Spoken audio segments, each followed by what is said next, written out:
गरुड़ पुराण की उत्पत्ति आज से 3000 वर्ष पहले से भी अधिक की मानी जाती है।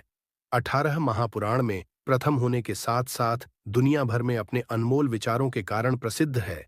यूं तो गरुड़ पुरात्मा के मोक्ष और शांति के लिए, परंतु गरुड़ पुराण का अध्ययन हम कभी भी कर सकते हैं। दोस्तों, वेदों के अंदर 5 महापाप बताए गए हैं: शराब का सेवन करना, जीव हत्या, गलत संपर्क बनाना, गलत दृष्टि रखना और चोरी करना। गरुड़ पुराण के अंदर स्वर्ग, नरक, पाप, पूज्य, पुनर्जन्म, कर्मों की सजा और फल आदि विषयों के साथ साथ कुंडलिनी शक्तियों और कई सारे रहस्य पर बात की गई है। गरुड़ पुराण को पढ़ने से या केवल सुनने मात्र से व्यक्ति को सभी पापों से मुक्ति मिलती है। साथ ही उसकी चेतना का विकास होता है और व्यक्ति को स्पष्ट लक्ष्य और मोक्ष की प्राप्ति होती है। गरुड़ पुराण भगवान श्री हरि के मुंह से निकला अमृत है, जिसे आज पूरी दुनिया गरुड़ पुराण के नाम से श्रवण करती है।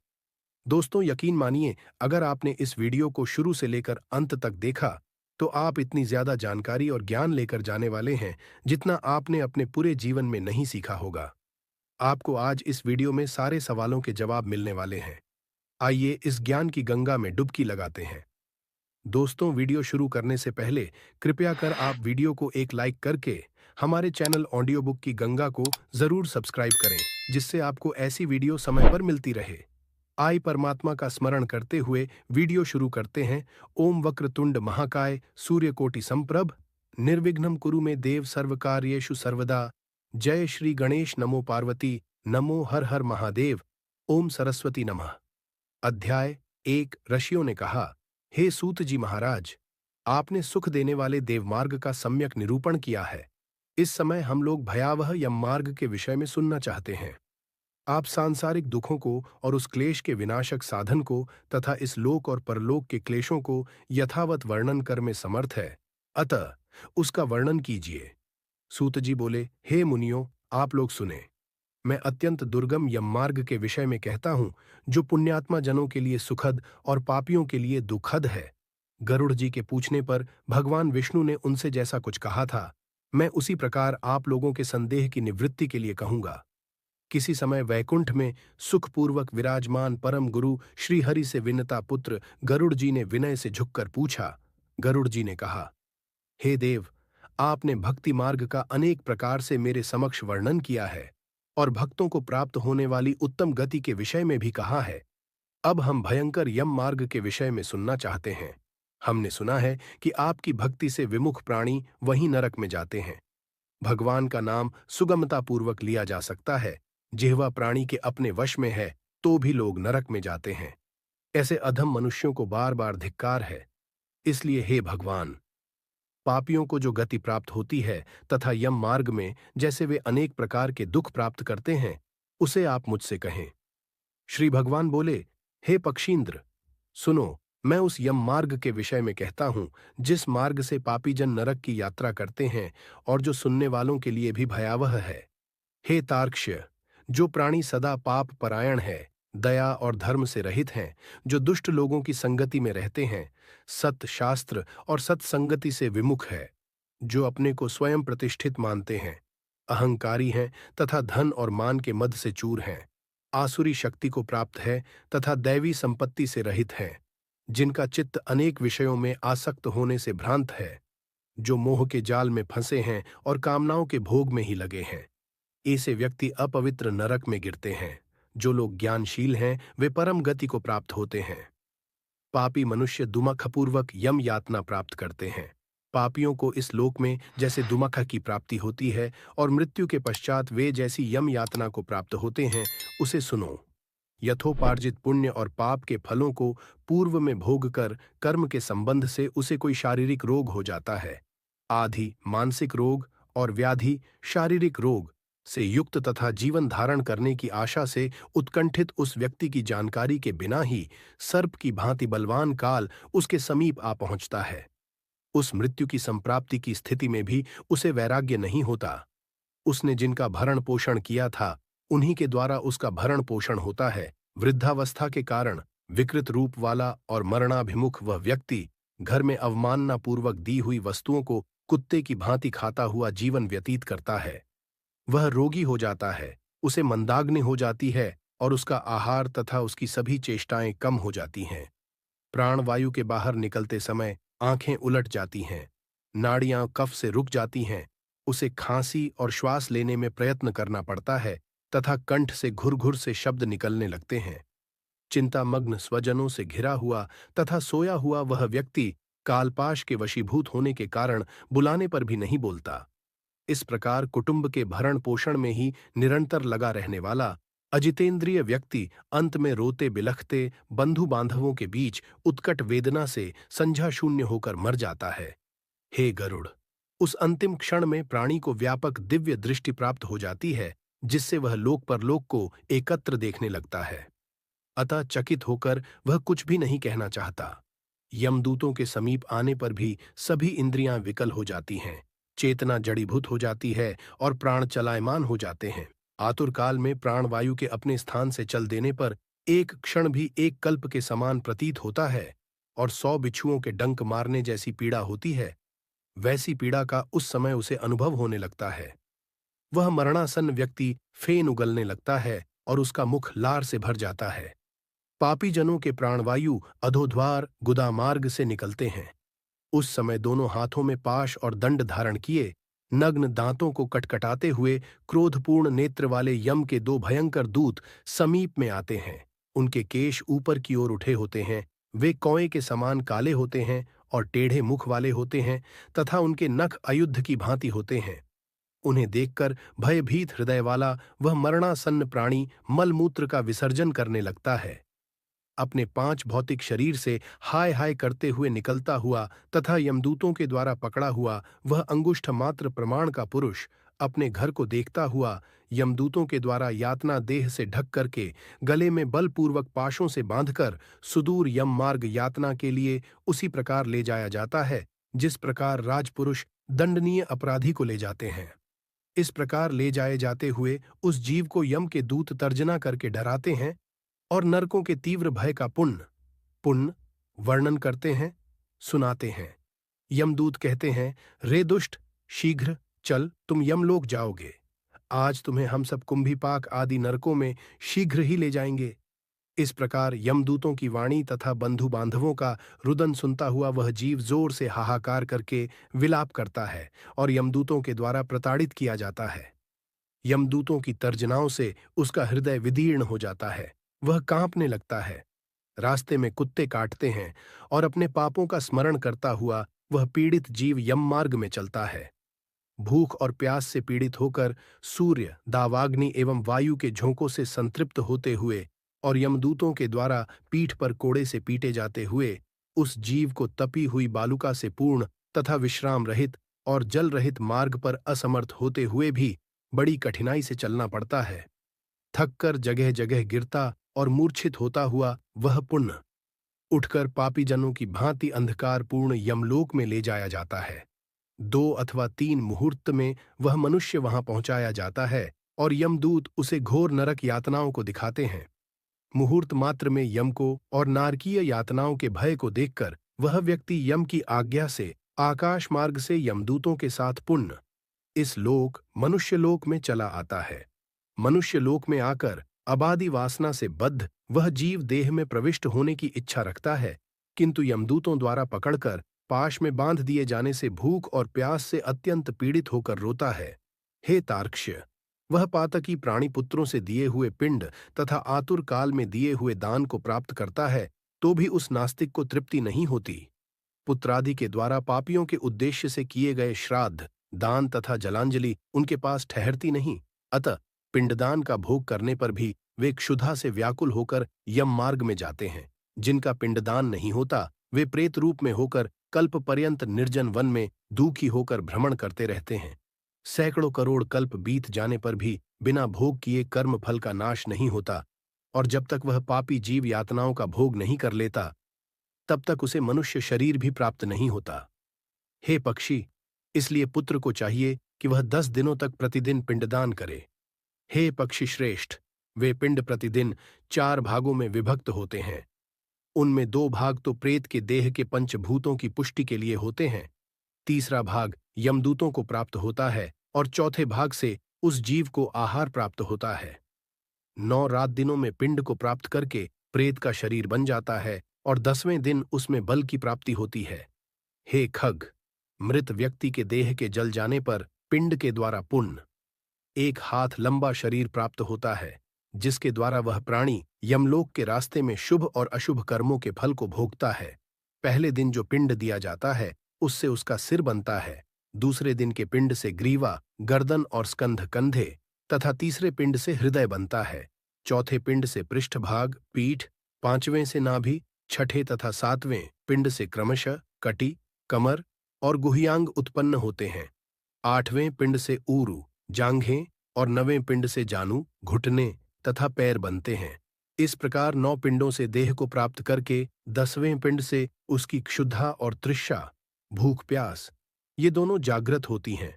इस पिंडज शरीर को प्राप्त करके भूख और प्यास से पीड़ित जीव 11वें तथा 12वें 2 दिन भोजन करता है। 13वें दिन यमदूतों के द्वारा बंदर की तरह बंधा हुआ वह प्राणी अकेला उस यममार्ग में जाता है। हे खग, मार्ग में मिलने वाली वैतरणी को छोड़कर यमलोक के मार्ग की दूरी का प्रमाण 86,000 योजन है। वह प्रेत प्रतिदिन रात दिन में 247 योजन चलता है। मार्ग में आए हुए इन 16 पुरों नगर को पार करके पातकी व्यक्ति धर्मराज के भवन में जाता है। 1 सौम्यपुर, 2 सौरिपुर, 3 नगेंद्र भवन, 4 गंधर्वपुर, 5 शैलागम, 6 क्रौंचपुर, 7 क्रूरपुर, 8 विचित्र भवन, 9 बहवापदपुर, 10 दुखदपुर, 11 नानाक्रंदपुर, 12 सुतप्त भवन, 13 रौद्रपुर, 14 पयोवर्षणपुर, 15 शीताढ्यपुर तथा 16 बहुभीतिपुर को पार करके इनके आगे यमपुरी में धर्मराज का भवन स्थित है। यमराज के दूतों के पाशों से बंधा हुआ पापी जीव रास्ते भर हाहाकार करता, रोता हुआ अपने घर को छोड़ करके यमपुरी को जाता है। दोस्तों, आइए देखते हैं अध्याय 2। उससे पहले दोस्तों, मैं आपको बताना चाहता हूं कि हमारे सनातन धर्म और सनातन संस्कृति को आगे बढ़ाना आपका और मेरा कर्तव्य है, तो इस वीडियो को अधिक से अधिक इंस्टाग्राम, व्हाट्सएप, फेसबुक हर जगह फैला दें। साथ ही वीडियो को लाइक और चैनल को अभी सब्सक्राइब कर ले, जैसे यह वीडियो और आगे जा सके। अध्याय 2। गरुड़ जी ने कहा, हे केशव, यमलोक का मार्ग किस प्रकार दुखदायी होता है? पापी लोग वहां किस प्रकार जाते हैं, वह मुझे बताइए। श्री भगवान बोले, हे गरुड़, महान दुख प्रदान करने वाले यममार्ग के विषय में मैं तुमसे कहता हूं। मेरा भक्त होने पर भी तुम उसे सुनकर कांप उठोगे। यममार्ग में वृक्ष की छाया नहीं है जहां प्राणी विश्राम कर सके। उस यममार्ग में अन्न आदि भी नहीं है जिनसे कि वह अपने प्राणों की रक्षा कर सके। हे खग, वहां कहीं जल भी नहीं दिखता जिसे अत्यंत तृषातुर वह जीव पी सके। वहां प्रलय काल की भांति 12 सूर्य तपते रहते हैं। उस मार्ग में जाता हुआ पापी कभी बर्फीली हवा से पीड़ित होता है तथा कभी कांटे चुभते हैं और कभी महाविषधर सर्पों के द्वारा डसा जाता है। वह पापी कहीं सिंहों, व्याघ्रों और भयंकर कुत्तों द्वारा खाया जाता है, कहीं बिच्छुओं द्वारा डसा जाता है और कहीं उसे आग से जलाया जाता है। तब कहीं अति भयंकर महान असिपत्रवन नामक नरक में वह पहुंचता है, जो 2000 योजन विस्तार वाला कहा गया है। वह वन कौओं, उल्लुओं, वटों, पक्षी विशेषों, गीधों, सर्घों तथा डांसों से व्याप्त है। उसमें चारों ओर दावाग्नि व्याप्त है। असिपत्र के पत्तों से वह जीव उस वन में छिन्न भिन्न हो जाता है। कहीं अंधे कुएं में गिरता है, कहीं विकट पर्वत से गिरता है, कहीं छुरे की धार पर चलता है तो कहीं कीलों के ऊपर चलता है, कहीं घने अंधकार में गिरता है, कहीं उग्र भय उत्पन्न करने वाले जल में गिरता है, कहीं जोंकों से भरे हुए कीचड़ में गिरता है तो कहीं जलते हुए कीचड़ में गिरता है, कहीं तपी हुई बालुका से व्याप्त और कहीं धधकते हुए ताम्रमय मार्ग, कहीं अंगार की राशि और कहीं अत्यधिक धुएं से भरे हुए मार्ग पर उसे चलना पड़ता है। कहीं अंगार की वृष्टि होती है, कहीं बिजली गिरने के साथ शिलावृष्टि होती है, कहीं रक्त की, कहीं शस्त्र की और कहीं गर्म जल की वृष्टि होती है, कहीं खारे कीचड़ की वृष्टि होती है। मार्ग में कहीं गहरी खाई है, कहीं पर्वत शिखरों की चढ़ाई है और कहीं कंधराओं में प्रवेश करना पड़ता है। वहां मार्ग में कहीं घना अंधकार है तो कहीं दूक से छड़ी जाने योग्य शिलाएं हैं, कहीं मवाद, रक्त तथा विष्ठा से भरे हुए तालाब हैं। यम मार्ग के बीचों बीच अत्यंत उग्र और घोर वैतरणी नदी बहती है। वह देखने पर दुखदायिनी हो तो क्या आश्चर्य, उसकी वार्ता ही भय पैदा करने वाली है।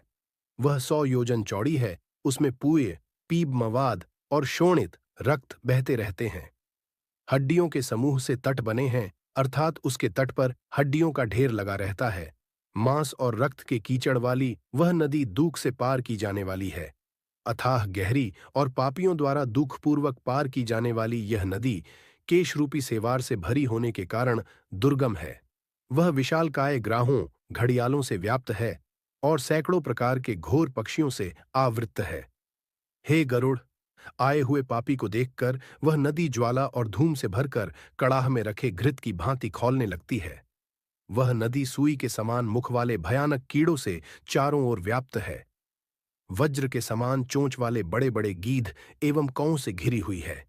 वह नदी शिशुमार, मगर, जोंक, मछली, कछुए तथा अन्य मांसभक्षी जलचर जीवों से भरी पड़ी है।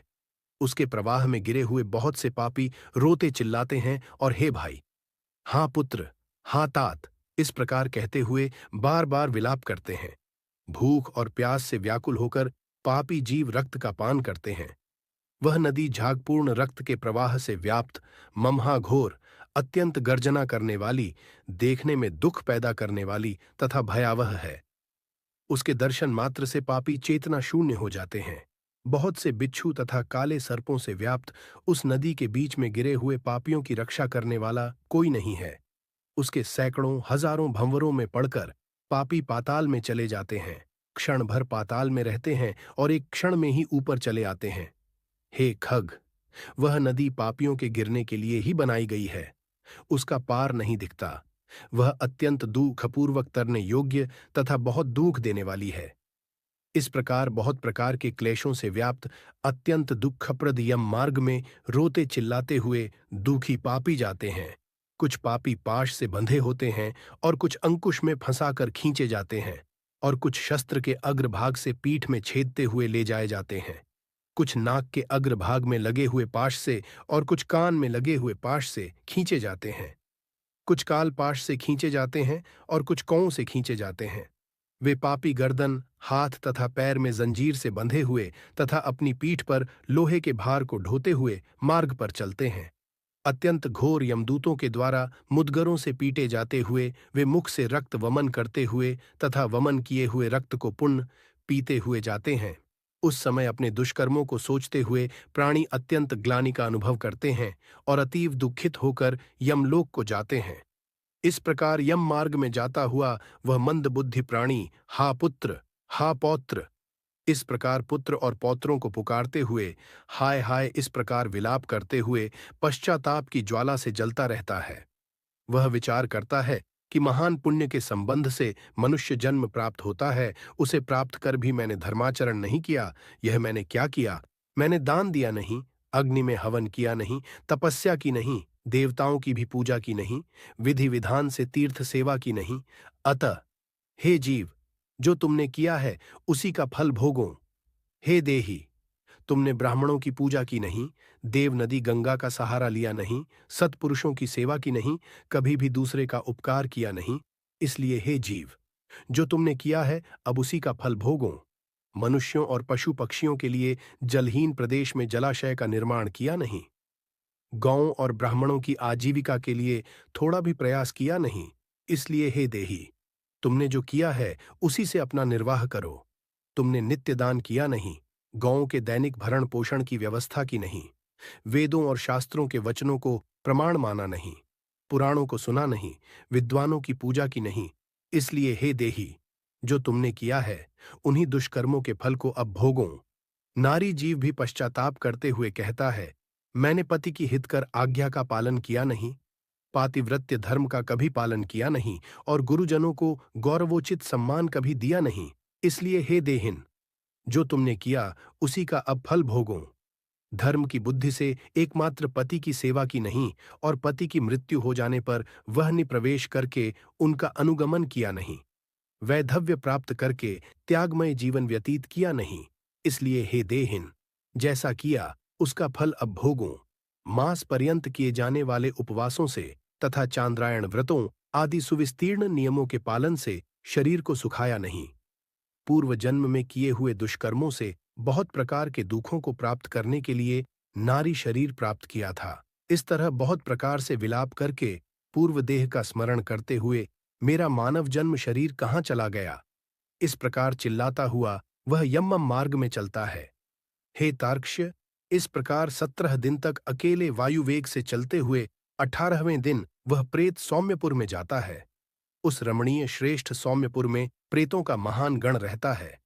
वहां पुष्पभद्रा नदी और अत्यंत प्रिय दिखने वाला वट वृक्ष है। उस पुर में यमदूतों के द्वारा उसे विश्राम कराया जाता है। वहां दुखी होकर वह स्त्री पुत्रों के द्वारा प्राप्त सुखों का स्मरण करता है। वह अपने धन, भृत्य और पौत्र आदि के विषय में जब सोचने लगता है तो वहां रहने वाले यम के किंकर उससे इस प्रकार कहते हैं, धन कहाँ है, पुत्र कहाँ है, पत्नी कहाँ है, मित्र कहाँ है, बंधु बांधव कहाँ है। हे मूढ़, जीव अपने कर्मोपार्जित फल को ही भोगता है, इसलिए सुदीर्घ काल तक इस यम मार्ग पर चलो। हे परलोक के राही, तू यह जानता है कि राहगीरों का बल और संबल पाठेय ही होता है, जिसके लिए तूने प्रयास तो किया नहीं। तू यह भी नहीं जानता था कि तुम्हें निश्चित ही उस मार्ग पर चलना है और उस रास्ते पर कोई भी लेन देन हो नहीं सकता। यह मार्ग के बालकों को भी विदित रहता है। हे मनुष्य, क्या तुमने इसे सुना नहीं था? क्या तुमने ब्राह्मणों के मुख से पुराणों के वचन सुने नहीं थे?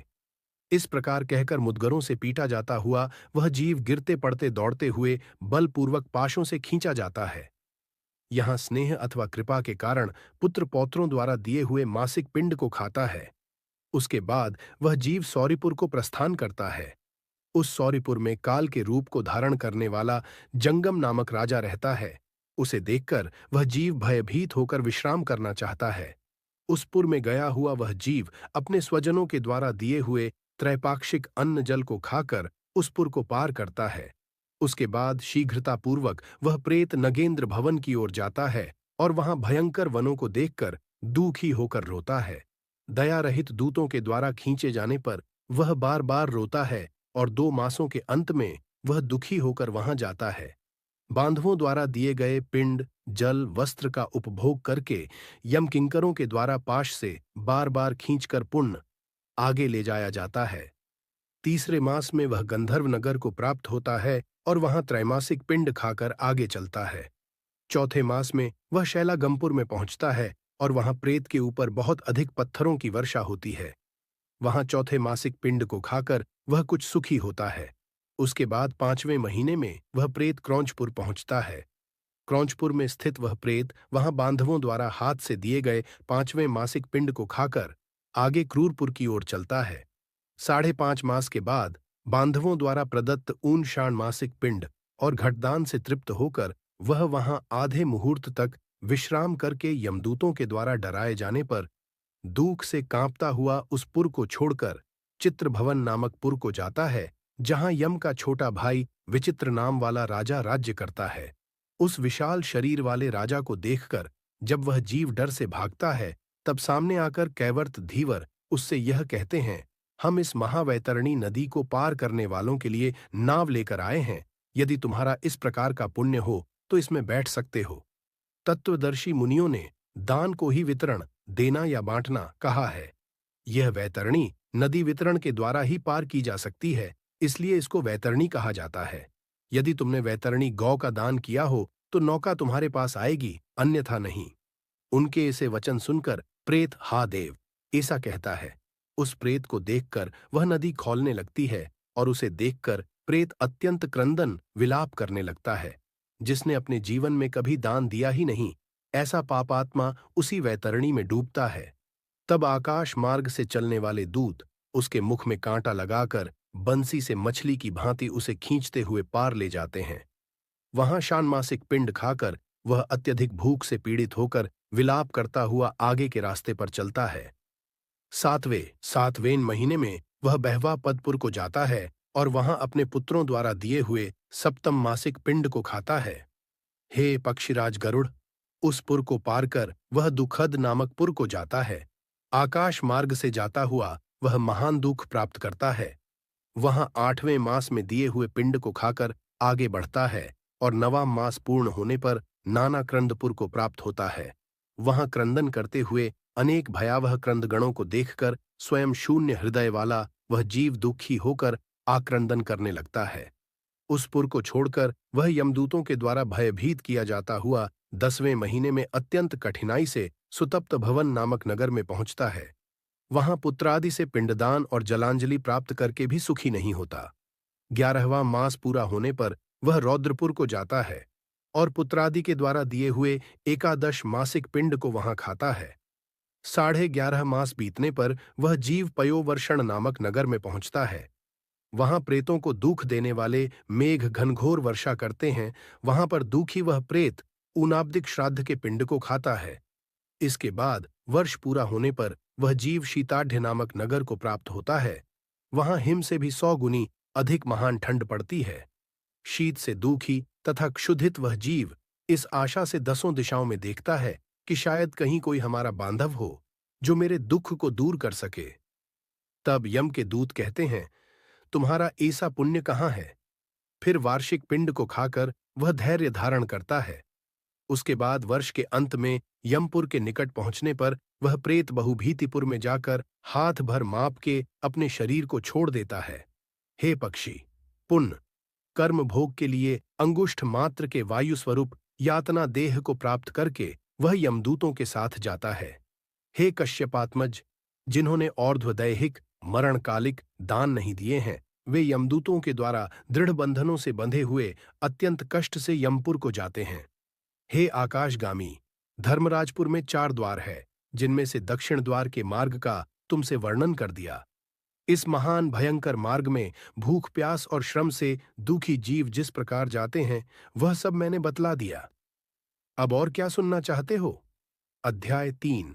गरुड़ जी ने कहा, हे केशव, यम मार्ग की यात्रा पूरी करके यम के भवन में जाकर पापी किस प्रकार की यातना को भोगता है, वह मुझे बतलाइए। श्री भगवानुवाच। श्री भगवान बोले, हे विनता के पुत्र गरुड़, मैं नरक यातना को आदि से अंत तक कहूंगा। सुनो, मेरे द्वारा नरक का वर्णन किए जाने पर उसे सुनने मात्र से ही तुम कांप उठोगे। हे कश्यप नंदन, बहुभीतिपुर के आगे 44 योजन में फैला हुआ धर्मराज का विशाल पुर है। हाहाकार से परिपूर्ण उस पुर को देखकर पापी क्रंदन करने लगता है। उसके क्रंदन को सुनकर यमपुर में विचरण करने वाले यम के गण प्रतिहार द्वारपाल के पास जाकर उस पापी के विषय में बताते हैं। धर्मराज के द्वार पर सर्वदा धर्मध्वज नामक प्रतिहार द्वारपाल स्थित रहता है। वह द्वारपाल जाकर चित्रगुप्त से उस प्राणी के शुभ और अशुभ कर्म को बताता है। उसके बाद चित्रगुप्त भी उसके विषय में धर्मराज से निवेदन करते हैं। हे तार्क्ष्य, जो नास्तिक और महापापी प्राणी हैं, उन सभी के विषय में धर्मराज यथार्थ रूप से भली भांति जानते हैं, तो भी वे चित्रगुप्त से उन प्राणियों के पाप के विषय में पूछते हैं, और सर्वज्ञ चित्रगुप्त भी श्रवणों से पूछते हैं। श्रवण ब्रह्मा के पुत्र हैं। वे स्वर्ग, पृथ्वी तथा पाताल में विचरण करने वाले तथा दूर से ही सुन एवं जान लेने वाले हैं।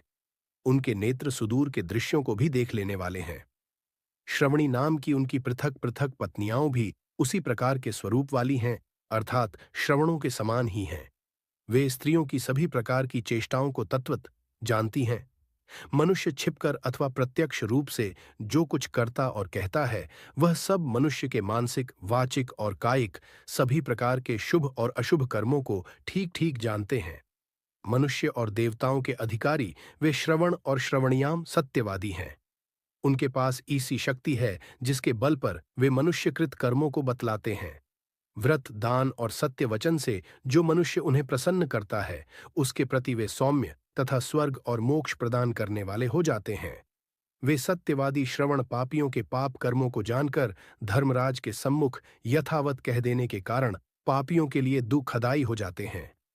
सूर्य, चंद्रमा, वायु, अग्नि, आकाश, भूमि, जल, हृदय, यम, दिन, रात, दोनों संध्याएं और धर्म, ये सभी मनुष्य के वृत्तांत को जानते हैं। धर्मराज, चित्रगुप्त, श्रवण और सूर्य आदि मनुष्य के शरीर में स्थित सभी पाप और पुण्यों को पूर्णतया देखते हैं। इस प्रकार पापियों के पाप के विषय में सुनिश्चित जानकारी प्राप्त करके यम उन्हें बुलाकर अपना अत्यंत भयंकर रूप दिखाते हैं।